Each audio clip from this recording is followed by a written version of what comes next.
Hello, friends. Welcome to the Veterinary Life Coach Podcast. Today, I have an amazing guest for you. Her name is Nan Saysana. She is known as the One Bite Done Coach. Nan is a certified life and weight loss coach trained by the Life Coach School and No BS Weight Loss University, and she's a Havening Techniques Practitioner. She helps clients enjoy foods they love without fear of overeating. She helps women who lift weights stop binge eating after dinner so they can enjoy food without losing control. And we're talking to her today. She's in Paris, where she lives, and I'm delighted to have her. Welcome to the podcast, Nan. Thank you so much for having me, Julie. It's a delight to be here. Yeah, I'm so excited you're here. I love this subject. I don't talk about weight control and things like that a lot on the podcast, but I do think that a lot of people struggle with this subject as well. I was telling you before we got on here that I used to binge eat years ago, so I'm excited. I think this will be super helpful for everyone. Yes, Yeah, absolutely. so I'm happy you're here. So my first question to all my guests is to ask them to tell me their story. So I like to kind of hear how you got to where you are and what you're doing today. hmm Right. Well, thank you. So I guess that it all started when I was about 16, and like so many teenagers, I was a bit insecure, maybe more than a bit, and and I was feeling not very good in my body, and I thought that to gain more confidence, I should go on a diet. So I did.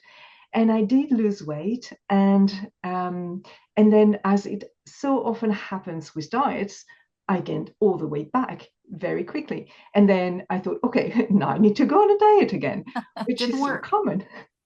And so that's how I started this cycle of binge eating. That coupled to exactly what you were sharing with me earlier on, which is yes, we start binge eating because it becomes a coping mechanism to all the stress. It's we use food to cope with whatever emotions we're dealing. You were mentioning going through vet school with a lot of stress. That was my case too. Not that my studies were particularly stressful, but I was putting a lot of pressure on myself. And that added to this drama that I was creating about my body, that I should be slimmer, I should be different, I should look better. That drove me to keep on eating more than I wanted. And that lasted for 30 years. Mm. Sure. Yeah. So why is it that people binge eat? I mean, I think I know the answer to this question, and you kind of said it already. Some of it's emotional, but Mhm. what is the actual mechanism that the food provides to our body that kind of Right. triggers those, kind of Yes. suppresses the emotions? Yes, and I want just to make a little distinction here that I agree that most of the time it's emotional, but sometimes it's not emotional, it's a sensation. So in our school, the Oh, life coach yeah. school, we distinguish sensations, which are circumstances, from emotions, which are created in the mind, not in the body, in the brain, not in the body. And a sensation would be if you're starving, if you've decided that you were going to restrict your food extremely today because you ate too much yesterday. So it's both a form to a way to compensate, but also perhaps to punish yourself from overeating last night. And then you decided you're going to have just a few leaves of lettuce and that's it throughout the day. Of course, when the night comes, you're starving. So it's not emotional in that sense. It would be a reaction to the restriction to your body. And in that sense, it's just purely physiological. You would describe it much better than I would. But this is the body saying, I'm hungry, I need Right. fuel. So Yeah. give some of it. What I help my clients with is more the emotional binge eating. That is to say, after lunch, after dinner, after having a snack, you know your food, you know you had a full lunch, you know your stomach is not empty. And yet you find yourself going back to the kitchen, opening the fridge, finding yourself in front of the snack cabinet, and you open it and you find yourself surrounded with wrappers. And all of a sudden, you don't really realize what was happening. You ate mindlessly. And I believe that's what happens when we're feeling an emotion that we either don't want to feel or that we want to get more of. Because that's what psychologists tell us is that we either run away from an emotion that's unpleasant, we don't want to feel it. So we could numb ourselves with food, Or we could turn to an emotion, to some food that we think are pleasurable because we're feeling good and we want more of it, or we want to amplify this feeling. So we think that food is going to change our mood. So we turn to food to feel better. The problem is that, yes, indeed, when we eat the food, it creates some sensations in our It body. It's the works. interaction It of the does make you feel better sometimes.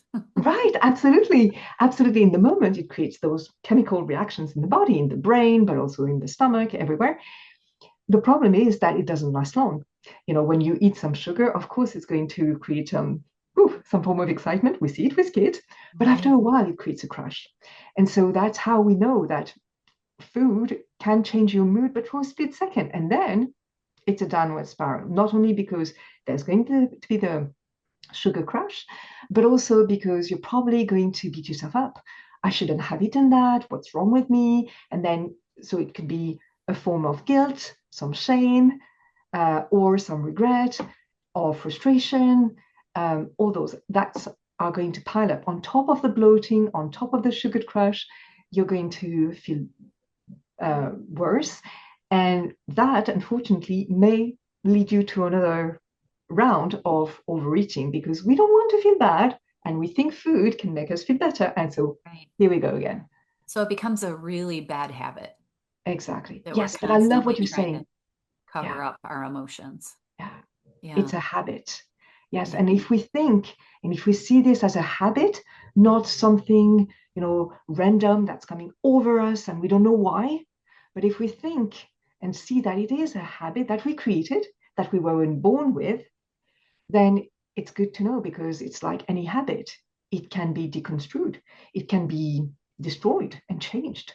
And replaced with something better. Exactly. Something that really is helpful to us. So when you said you started because you were dieting Mhm. and you lost a bunch of weight, gained it back, lost it, gained it back, how did you get to the point where you were able to understand what was happening and Mm. stop it?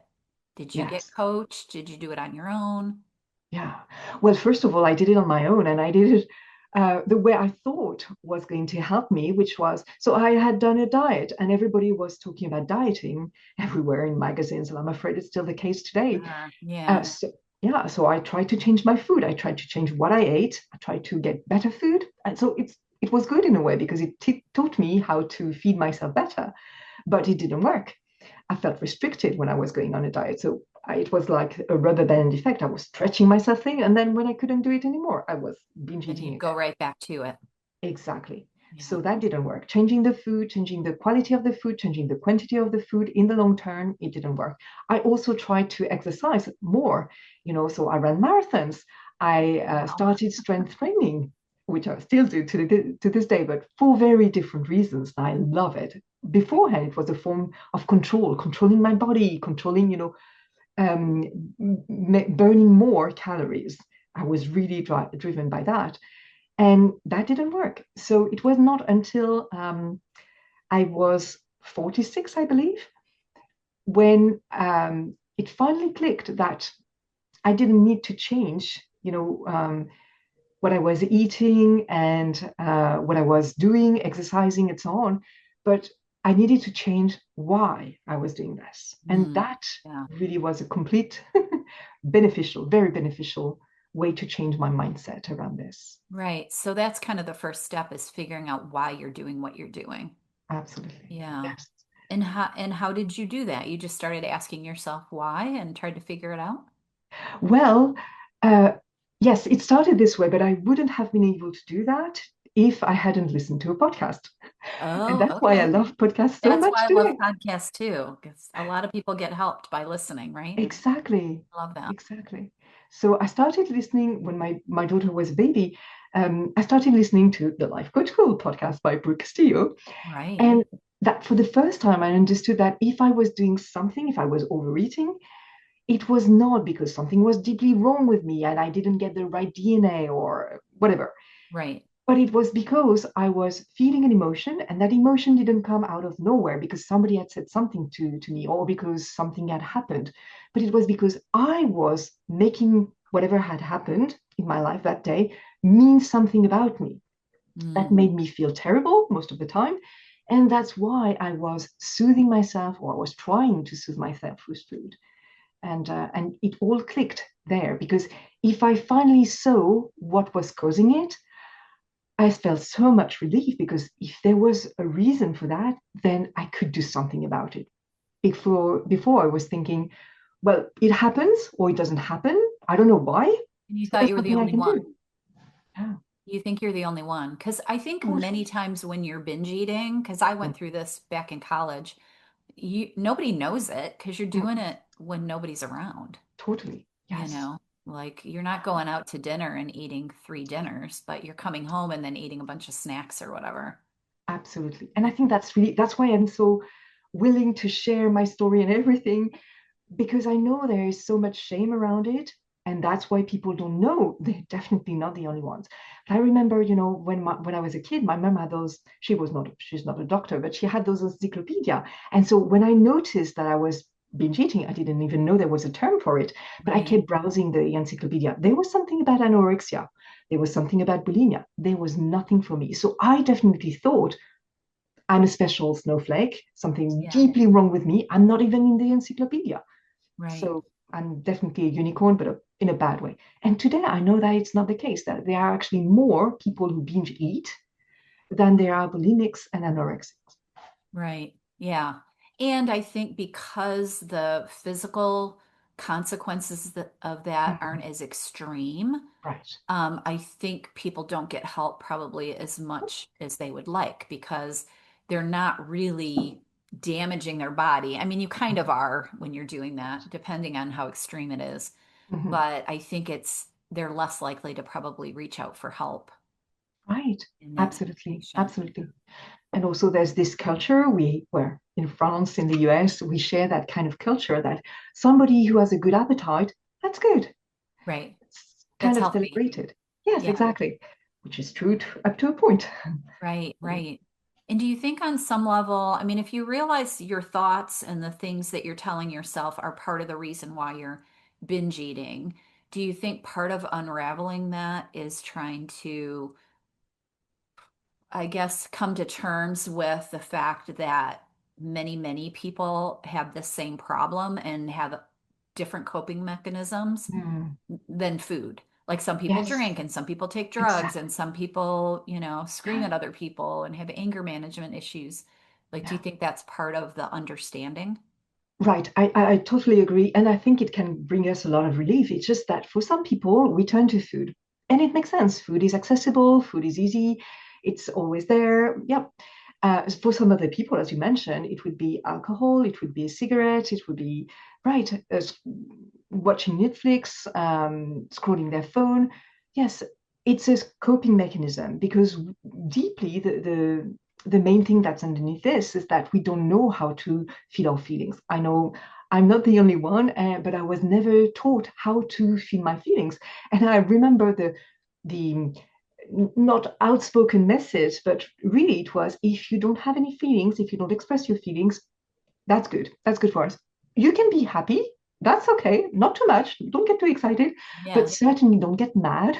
Don't get sad because simply people didn't know what to do with other people's emotions. So it was better if I didn't. So I stuffed my feelings down, Mhm. and that's all I learned. And so when I found this way that sounded so easy, using food to cope with my feelings, to stuff them down, that's what I did. And I think it was Brooke Castillo who said at some point that the stomach, when it's empty, it's like an empty glass. When you put your finger on the rim, it creates a particular sound. And when you put some water in the glass and you put your finger to the rim, the sound is different. And I realized that's what I was doing. When I stuff food in my stomach, then I don't feel the emotions, the painful emotions that I don't want to feel. They're not as painful. So that's what I Mhm. was doing. The problem is that it then triggers other sorts of negative emotions. Yeah. Yeah, in a way you're squelching the emotion that you're trying to squelch, but then you're bringing up all these other shameful, I Yes. shouldn't be eating, I'm fat, all those other thoughts that come up Yes. when you're binge eating or you're overweight or whatever. Mhm. Because not every binge eater is actually overweight. That's true. Yeah. Yeah, I don't know Absolutely. if you were, but sometimes they can stop to a point where they're not going to get heavy, but they Mm, still are using food for their emotions. absolutely. Yes. Yeah. And I think I that's think, important too. yeah, and I think one of the things that I find fascinating is the thought that we want to be happy all the time, Mm, and that's what causes a lot of the problems that we have, thinking that life should always be happy, right? absolutely. Yes. Yes. So And tell me about the weightlifting and the binging and how did you get to be the weightlifting, bodybuilding kind of coach? Tell me that part of the story.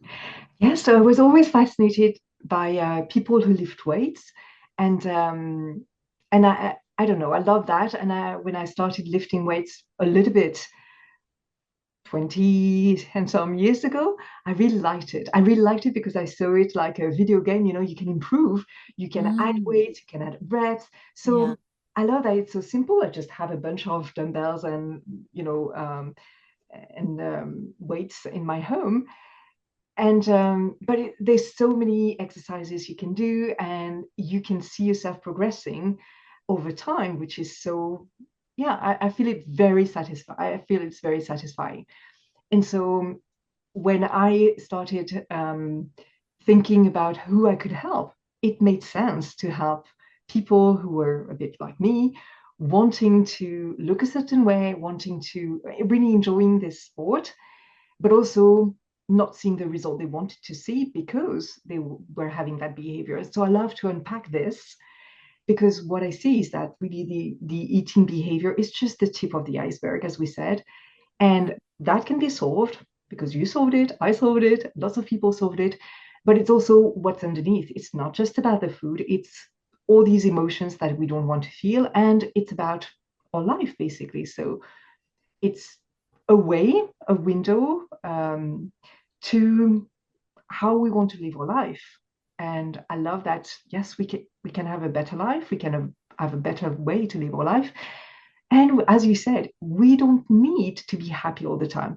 There are plenty of times when we don't want to be happy. When somebody who we loved so much passes away, we don't want to be happy. So, I want to fix that. exactly, maybe we don't need to fix that. Maybe we need to embrace that life is 50-50, and Right. that there's like the two sides of the coin, and we need the other one to really appreciate. We wouldn't appreciate being happy if When there we're was happy. only happiness. We wouldn't even know what it was. But because Right. there's sadness, it gives Yeah. us more perspective, I guess. So talk to me about the beginning of this process. If somebody has this problem and they're recognizing when we're talking, they're saying, hey, that's me. I've been doing this for years. Mm. I feel like I can't fix it. Tell me how you kind of start this process with people of Yes. figuring out what they're doing, why they're doing it, and then starting to solve it. Absolutely, yes. So the first thing that we do is really assess where they are and where they want to go. It's just like setting the GPS. Where am I right now on the map? Where do I want to go? What's my destination? And we use what I call the diff.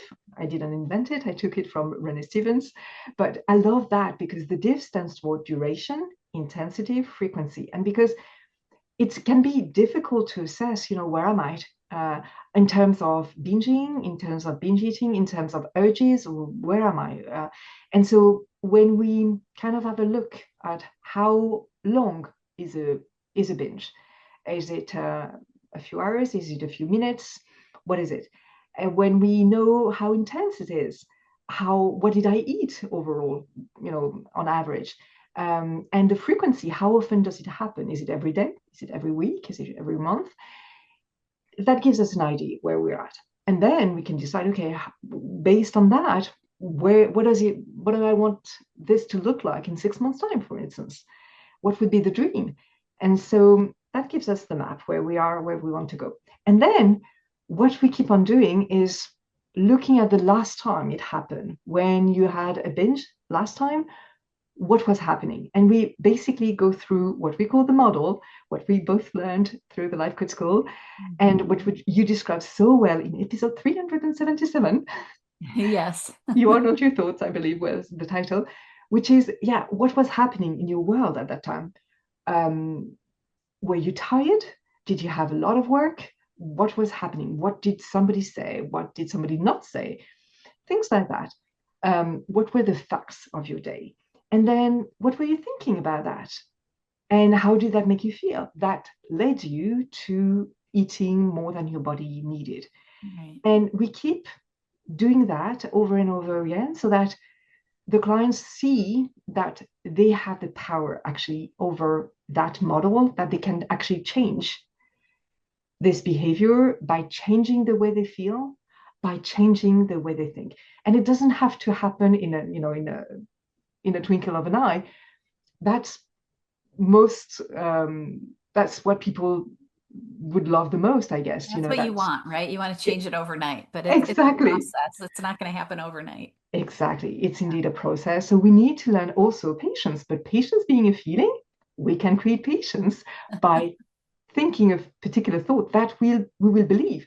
We're Right. not doing affirmations, just repeating something that doesn't mean anything to us. We really make sure that the thought creates the feeling that's really going to help the client change a little bit, maybe just 1%, maybe just 1 degree, this overeating, so that after a while, you will do just as I did when COVID started, and you will look back and realize, wait, everybody's rushing to the grocery stores to take stock and feel, make sure they have things to eat on their shelves. And I was not like that anymore. And I was just so surprised. And just, who is this person? Is this really me? I don't Yeah. really worry about having food or not having food. That's weird. And so that's what happens with my clients. They look back and they, oh, look how much I've changed. I didn't even realize in the moment, but it did happen. And I'm so glad It's it did. gradual. And I think Exactly. sometimes what happens, and tell me if your clients experience this, we think that if we're trying to work on this problem and we have a bad day, Mm-hmm. I used to think this a lot. If I ate too much one day, I'd be like, oh, well, I'll start tomorrow. And Mm-hmm. then we like pile on how dumb we are and we're never going to fix this. And we think that if you have a slip up, Mm-hmm. that you might as well just give up. Yes. And that's so, I love that you mentioned that because that's so much part of this issue is that I like to call it the switch. It's either on or off. Either I'm doing well or I'm doing terrible, as if Right. there was nothing in between. But what if it's instead, it was more like a dial and I'm doing better and better. And yes, sometimes I slip back, but isn't it how we learn everything? When we started to learn how to speak or to write or to read or to ride a bike or whatever, we didn't get it perfectly the first time, not at all. There Right. were many times when we didn't do it right. And so we learned how to do it better.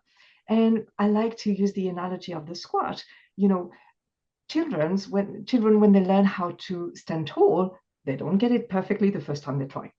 Quite the opposite. They keep, falling on their butt. Oh, Right. And they try again, which is so fantastic. They're so full of resilience.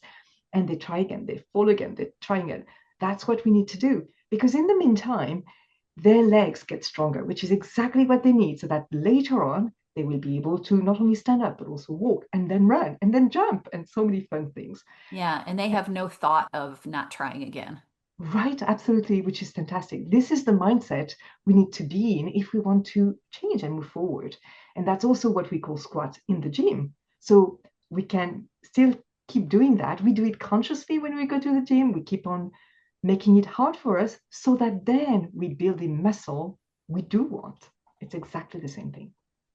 So you say in your work that when you have an urge to eat at night, which is you Mhm. talk about the night eating, which I Mhm. think many people do, but the urge is not the problem. Can you speak to that a little bit? Yes, absolutely. Yes, the origin is an emotion. So by itself, having an emotion is not a problem. The problem is when we think, oh, I have an urge, there's nothing I can do but react to the urge, obey the urge, do what the urge wants me to do, which is eat the bag Eat. of candy or whatever. Right. But it's not true. An urge is just an emotion we're having in our brain, in our body, because our brain is saying something.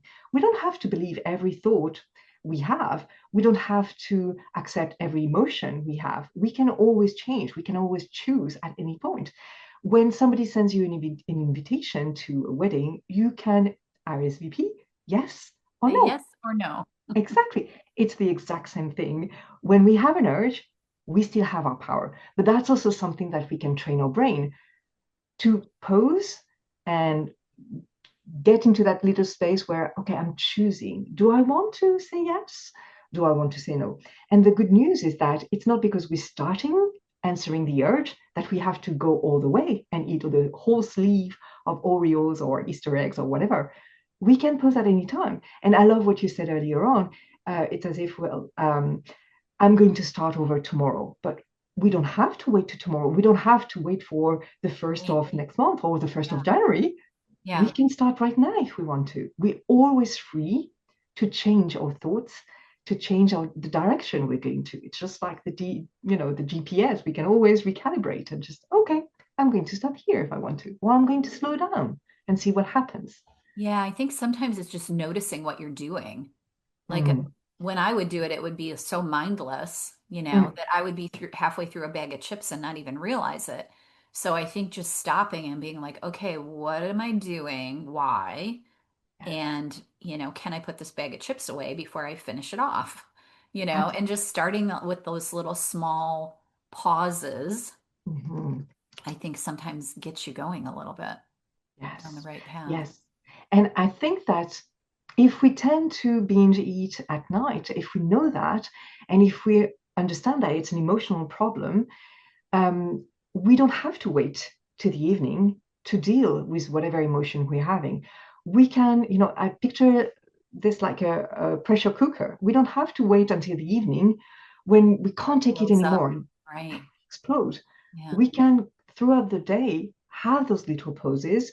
And just like we wouldn't open a soda bottle, a pop bottle in one go if it had been shaken, that wouldn't Right. be very A wise. good idea. Yeah, but you could open it slightly, a little bit, just hear a little psh, psh.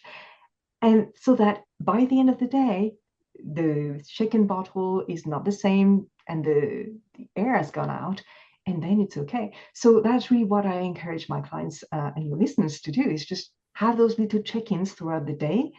And that can be using havening techniques. And I Oh, know, yeah. Tell me what havening is, because I right, told you before we got on here that I wasn't familiar with that. I want to learn about exactly. that.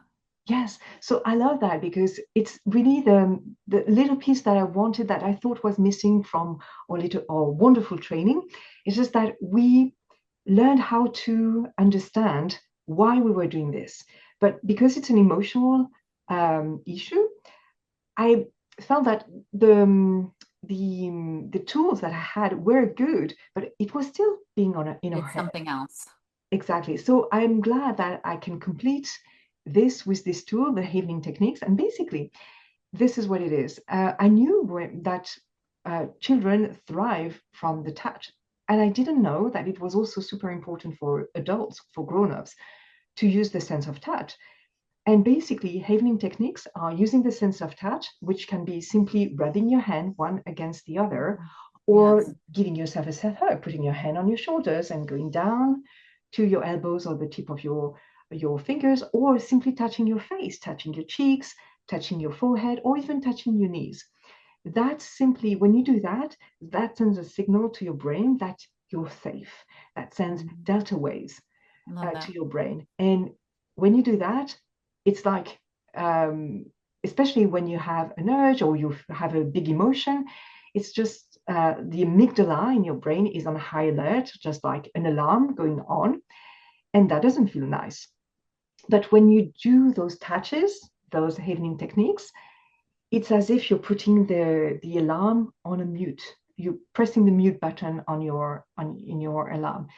And then you can more easily have access to why you were feeling this way and what you can do about it. Because in the moment, I was just like you. I just was noticing midway through a bench that I was actually Through the being bag of chips. exactly. And I felt a bit powerless. So, yes, of course, after the fact, I could go back and understand, okay, and that's how I stopped. But if Right. you can feel the emotion and feel secure, feel safe ahead of time, then it's even better because those two tools complete each other beautifully. Yeah, and those techniques can be used in a lot of different situations to kind of when I went through my compassion fatigue training, she talked, I don't know if she called it havening, she might have, and I just forgot, but Ah. she talked a lot about those techniques, those Mhm. physical techniques that you can do in the moment to kind of bring yourself back into being centered and less stressed out and less upset. Absolutely, Yeah. absolutely. And I also know that lots of people, if they were raised like me, just don't have emotions, don't talk about your emotions. I was afraid of my emotions. So when I was understanding that, yes, I should feel my emotion, I should sit with my emotion, process my emotion, And it's but I not was going to kill scared, you, right? right? Yeah. And but I didn't believe that because I had no experience with them. So when I use the Havening touch, it feels good. So yes, I'm more willing to do that. And also the Havening techniques come with brain games, which can be super simple, just like listing the blue objects around you or thinking about a recipe you love particularly or describing a person you love, things like that. Those brain games on top of the healing touch, they feel like fun, they feel easy, and they distract you, but not in the way that you pretend to be distracted, but you keep thinking Right. about the food. But they Sure. really have an impact on your brain, and that really makes you feel better so that then you can shift so much more easily. Right, right. And not just give in to the thoughts that you need to eat right away. Absolutely, absolutely. So, what have I not asked you that I should? What are we missing? Anything? Such a great question. What are we missing? I want to make sure that we get all of it out there for people that Yeah. might be struggling with Mhm. like this. Yeah, well, something I like to say because it's easy to say, well, don't wait for the pop bottle, the soda bottle to Right, to which most explode. people, it's too late by the time they realize it, Exactly. right? Exactly. But you could do those techniques, washing your hands. I don't know about you, especially because you're a veterinary. I guess that you do that a lot, but you probably wash your hands quite a lot during the day. Hmm.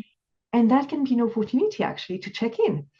Just because, first of all, you're rubbing your hands with the Right, soap. which is one of the techniques, right? Yes. And you can also take that time to focus. Okay, what am I feeling right now? And that's it, just checking in. I know I put an emotional wheel, a feelings wheel next to my sink so that Okay. I have no excuse. I can just name the feeling. And it doesn't matter if it's not exactly the right label. Who Right, cares? right, It's right. just a way to check with yourself. And so that throughout the day, you know where you are at. It's super easy to do. And also, you give yourself a little bit of comfort by rubbing your hands so that. Right. Yeah, it's just noticing. Mhm, I think that's a really good one because of the fact that, yes, at work every day, we wash our hands constantly. mhm. And a lot of times when we're doing that, we're still like all in the emotion of whatever Yes. room we just came out of or whatever room we're going to go into. Like our brain is always spinning in our job. Mhm. So if you could take a minute to just ask Yes. yourself that question, Yeah, how am I feeling right now? I think absolutely. that would be powerful. Yes. Hmm. Yes. That would be a Just a really new good tool habit to for build. us. Yeah, yeah. I used to, when I was really feeling stressed out, just go into the bathroom and just run my wrists under cold water because that would Ah, kind of like calm me and center me. Kind of the same idea. mhm. Kind of getting to a quiet place where nobody can ask me a question for a couple of seconds Yes. and then doing something, routine or just that kind of focuses me into my Yes. body and my brain. So I always tell my clients that I'm like, if you can find something that works for you, like it doesn't have to necessarily, like maybe the hand thing works for you. Maybe it's Mm, better if you massage yourself or touch your face. Like there's different things you can do, but what works to center you? absolutely. Yeah. Yes. And it's a test. We're testing what works for you indeed. And just like anything else, it doesn't have to work immediately. It's okay. It's just a test. And you can also practice breathing, because usually when we're stressed, A breathe lot of the breathing. we don't breathe deep, but that's also something that you can do intentionally, slowing down and just taking and relaxing a little Which bit. is something you can do while you're washing your hands too. You can do Absolutely. breathing and hand washing at the same time. Yes. So those two things together might help. Mm, mm, mm. Love that. So tell people where they can find you, if they want to learn more about what you do, um, and where they can learn more. I see some of it on your screen, but if they're not watching, we're going to have to say it. Absolutely, no problem. Yes, the best place to find me is on my website, which is called Milo, Milo, bingefix.com, milobingefix.com. And this is where you'll see the women I help, how I work, and what life looks like when you stop finishing the cookie bag or the ice cream tub. And also, if you liked this conversation, you're probably going to love my free masterclass, which is called I Just Ate Dinner. Why do I want more? Oh, nice. Yeah, that sounds like a good master class, huh? I Yeah, like it. And you can sign up for it at milobingefix.com/masterclass. I love that. That Thank sounds you. good. All right, I'll put all that in the show notes when I get this episode out. Um, so before we close, which we're getting pretty close to the end, um, can you just give us one thought Mhm. about hiring a coach or reaching out for help when you're feeling, if you don't have this issue, that's fine. Like Mhm. this applies to everything, right? If you're having a issue that you feel out of control about, um, give your little commercial for what it's like to be coached and also have a coach. Right. Because I think people Yes. don't always understand that. That's true. Yes. And some people are surprised that a coach can have a coach. Oh yeah, I get coached. Right. Absolutely. Me Yeah. too. Me too. Absolutely. But I like to think of us just like, a hairdresser. A hairdresser can be the best hairdresser in the whole wide world. It doesn't guarantee that they're going to cut their own hair the way they would cut style the hair of Sure. one of their Yeah. clients. It's the same. We have those blind spots. So I need somebody to show me what I can see for myself. And that's always mind blowing. And I really love the coaches I've worked with throughout the years. Good. So I believe that if you want to change, if you know what you want, if you know that yes, it's not your life or your eating behavior is not the way you would like it to be, yes, there's no shame, there's no risk in reaching out to someone and asking for help because you don't know where it might lead you. I know that for Right. myself, of course, my problem was overeating, but I changed my life so much. I used to yell at my kids, scream at my kids, and they don't even remember. I just stopped. I never worked on that, Right. but it changed my life so much. So, And you can work on this thing, kind of get that under control or solved, and then start to work on other things, which absolutely. is so Absolutely. important. Just once you figure out how your brain works and how your thoughts control you, and that you have the power to change them, I think that is the real key to having a coach and getting coached. And yes, it feels vulnerable, and yes, it's a little scary at first. I'm not going to say it's not hard to meet someone new and get coached, but it really does change things for the better. Absolutely. And I always think, well, we only have one life. So why not make it the best? Best it can be. Yeah, Yeah, I love absolutely. that. I love that. Okay, so anything else we need to say? I really appreciate you being here. It's been a lot of Well, fun talking to you. It always goes by so fast for me. I feel like we just started and here we're already exactly. Me too. Me too. running No, into it was 45 really minutes. But loved your anything questions. else that you think we need to say?